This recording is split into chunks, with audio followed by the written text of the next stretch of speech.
야, 여러분 안녕하세요. 태조입니다. 오늘 저 진짜 흥분된 상태로 영상 시작합니다. 아니, 솔직히 말하면 이 소식 보자마자 바로 촬영 들어왔어요. 왜냐? 테슬라가 드디어 세미 트럭 양산 공장을 가동하기 시작했거든요. 근데 그냥 공장 열었다는 얘기가 아닙니다. 배터리 설계를 완전히 갈아엎었어요. 그것도 사이버 트럭에서 쓰던 기술을 트럭에 맞게 재설계했어요. 오늘 이 얘기 끝까지 들으시면 왜 제가 이렇게 흥분했는지 완전히 이해하실 거예요. 자, 시작합니다. 테슬라 세미 트럭 드디어 네바다 기가팩토리에서 양산 돌입. 일단 배경부터 짚고 넘어갑시다. 테슬라 세미 트럭 여러분 얼마나 기다리셨어요? 원래 테슬라가 이 트럭 처음 공개한 게 2017년입니다. 벌써 몇 년이 흘렀어요. 그동안 출시 연기, 또 연기, 또 연기. 근데 이제 진짜 됩니다. 네바다 기가팩토리에서 롱레인지 세미트럭 양산 라인이 본격 가동에 들어갔고 공장 내부 영상까지 공개됐어요.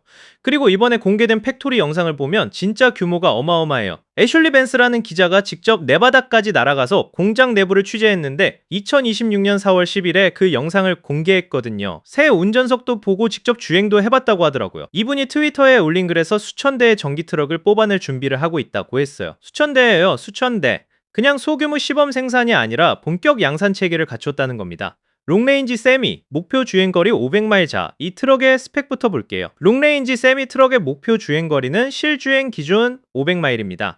킬로미터로 환산하면 약 805km예요. 장거리 환산하면 약 805km예요. 장거리 화물 운송에서 이 숫자가 얼마나 중요하냐면 미국 트럭 기사들이 하루에 달리는 평균 거리가 대략 600, 700km 수준이거든요. 즉 충전 한 번으로 하루 업무를 소화할 수 있는 수준을 목표로 한다는 거예요. 디젤 트럭이랑 경쟁할 수 있는 현실적인 스펙이 나온 겁니다. 근데 이 500마일이라는 숫자 달성하려면 배터리 기술이 핵심이에요. 그래서 테슬라가 선택한 전략이 뭔지 지금부터 본론으로 들어갑니다.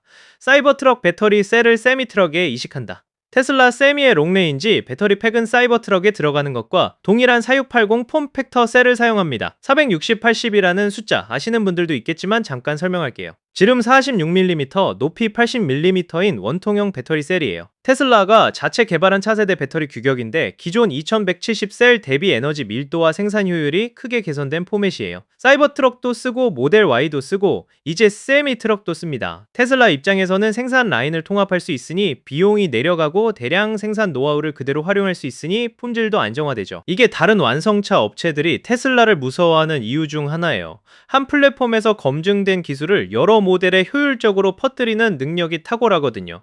근데 셀 자체는 사이버 트럭 것과 동일한데 팩 아키텍처를 완전히 뒤집었어요. 이게 오늘 핵심입니다. 팬케이크에서 큐브로 배터리 팩 구조의 혁명, 테슬라 세미 프로그램 총괄 책임자인 댄 프리스틀리가 직접 이렇게 말했어요. 사이버 트럭과 본질적으로 동일한 셀을 쓰지만 일반 차량 팩은 팬케이크처럼 납작하고 넓다. 세미 트럭의 팩은 큐브에 가깝다. 작은 공간에 엄청난 양의 에너지를 저장할 수 있는데 이건 처음부터 전기차로 설계된 차량에서만 가능하다. 이 말이 핵심이에요. 팬케이크 구조 대 큐브 구조. 이 차이가 뭔지 한번 제대로 뜯어봅시다. 일반적인 전기차 배터리 팩은 차 바닥 아래에 납작하게 깔리는 구조입니다. 넓고 평평하게 쭉 펼쳐지는 형태예요. 이 방식이 승용차에는 잘 맞아요. 바닥이 낮아지고 무게중심이 내려가서 핸들링이 좋아지거든요. 사이버 트럭도 이 구조적 팩 방식을 씁니다. 근데 이 구조에 치명적인 단점이 있어요. 표면적이 엄청나게 넓어져요.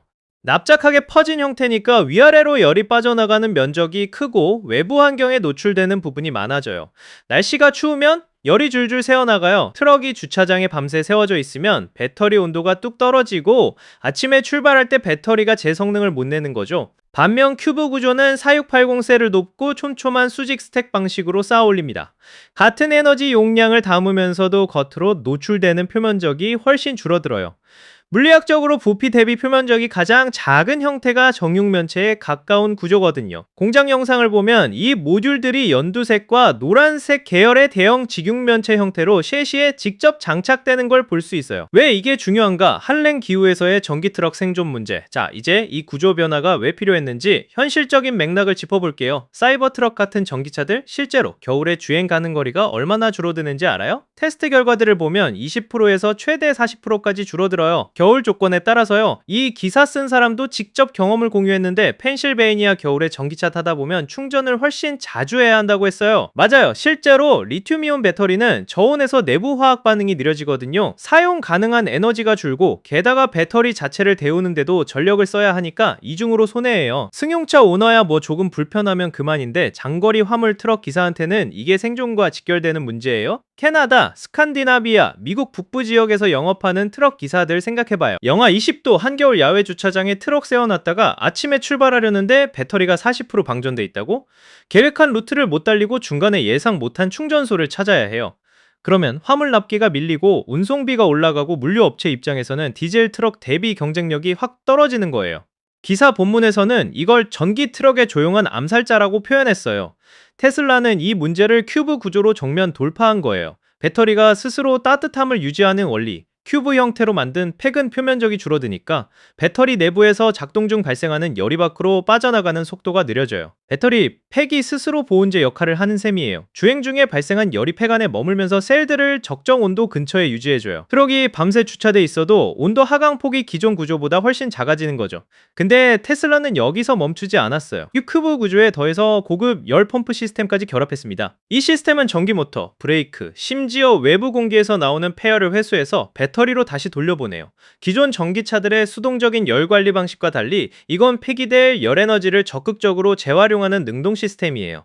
주행 중에 배터리를 데우는데 드는 전력 소모를 최소화하면서 동시에 아침에 출발할 준비가 된 상태를 유지하는 거예요. 테슬라 임원진들은 이 두 가지, 큐브 기하학 구조와 지능형 열관리 시스템의 조합이 야간 냉각과 주행거리 감소 문제를 극적으로 개선한다고 밝혔어요. 혹 독한 겨울에도 24시간 운행이 가능한 플릿 운영이 현실화된다는 거예요. 배터리가 차체 구조의 일부가 된다. 이 큐브 배터리 팩에는 또 하나의 중요한 특징이 있어요. 트럭의 프레임과 구조적으로 통합되는 방식이에요. 그냥 차 안에 배터리 박스를 집어넣는 게 아니라 배터리 모듈이 셰시의 강성을 높이는 구조재 역할도 겸한다는 거예요. 공장 영상을 보면 작업자들이 조립 라인 초반부에 이 대형 모듈을 장착하는 걸 볼 수 있는데 이게 단순 부품이 아니라 트럭 뼈대의 핵심 요소로 설계됐다는 걸 보여줘요. 이렇게 하면 두 가지 이점이 동시에 생겨요. 하나는 차체 강성이 올라가서 적재 하중을 더 잘 버틸 수 있고 또 하나는 별도의 배터리 하우징 구조를 줄일 수 있어서 조립이 단순해지고 무게가 가벼워져요. 댄 프리스틀리가 했던 말 기억하죠? 처음부터 전기차로 설계된 차량에서만 가능하다. 디젤 트럭 플랫폼 개조에서는 절대 이런 설계를 구현할 수 없어요. 사이버 트럭에서 세미 트럭으로 기술 교차 이식의 진수. 이번 사례는 테슬라가 가진 독특한 강점을 잘 보여주는 케이스예요. 다른 회사들은 각 차종마다 배터리 팩을 따로 설계하는 경우가 많아요. 근데 테슬라는 사이버 트럭에서 검증된 4680 셀을 트럭에 가져오되 트럭 특성에 맞게 팩 아키텍처를 재해석해서 전혀 다른 솔루션을 만들어냈어요. 모델 Y 생산 라인에서 쌓은 4680 양산 노하우, 사이버 트럭에서 검증된 구조적 배터리 팩 개념, 이걸 세미 트럭이라는 완전히 다른 용도에 맞게 진화시킨 거죠. 이런 기술 교차 이식 능력이 테슬라가 다른 어떤 자동차 회사보다 잘하는 영역이에요. 원문에서도 이 부분을 테슬라의 핵심 경쟁력으로 꼽았어요. 공통된 플랫폼과 제조 역량을 기반으로 각 차종이 가진 고유한 문제를 해결하면서도 비용을 낮추는 선순환 구조를 만들어가는 거예요. 전기 트럭 물류 시대, 지금 어디까지 왔나? 마지막으로 큰 그림 얘기 잠깐 해볼게요. 테슬라 세미가 시장에서 성공하려면 기술만 좋아서는 안 돼요. 물류 회사들이 실제로 디젤 트럭 대신 테슬라 세미를 선택해야 하는 경제적 이유가 있어야 해요. 그 핵심 중 하나가 바로 혹독한 기후에서의 운행 신뢰성이에요. 아무리 친환경이고 전기료가 디젤보다 저렴해도 캐나다 한겨울에 트럭이 예상 루트를 못 달리면 아무 의미가 없거든요. 이번에 공개된 큐브 배터리 팩과 열 관리 시스템은 바로 그 신뢰성 문제에 정면으로 대응한 기술이에요. 24시간 플릿 운영이 가능하다는 건 물류업체 입장에서 디젤 차량 수준의 운영 계획성을 전기 트럭에서도 기대할 수 있다는 뜻이거든요. 이게 되면 전기 트럭 도입 결정을 하는 물류업체들이 많아질 거고 테슬라의 네바다 기가팩토리가 수천 대를 찍어낼 수 있는 체계를 갖춰가고 있다는 것까지 더해지면 이 시장이 조용히 뒤바뀌기 시작하는 거예요. 테슬라가 세미 출시를 이렇게 오래 끌었던 이유 중 하나가 이런 기술적 완성도를 높이는 데 시간이 필요했기 때문이었을 거예요. 그냥 달리는 트럭이 아니라 영하의 캐나다 벌판에서도 새벽에 시동 걸면 500마일 달릴 준비가 된 트럭을 만들어야 했으니까요. 오늘 영상 재밌게 보셨으면 좋아요 한 번만 눌러주세요. 진짜 큰 힘이 돼요. 그리고 태조 아직 구독 안 하신 분들 지금 구독 버튼 눌러두시면 이런 테슬라 관련 최신 소식들 계속 빠르게 받아보실 수 있어요. 다음 영상에서 또 만나요. 태조였습니다.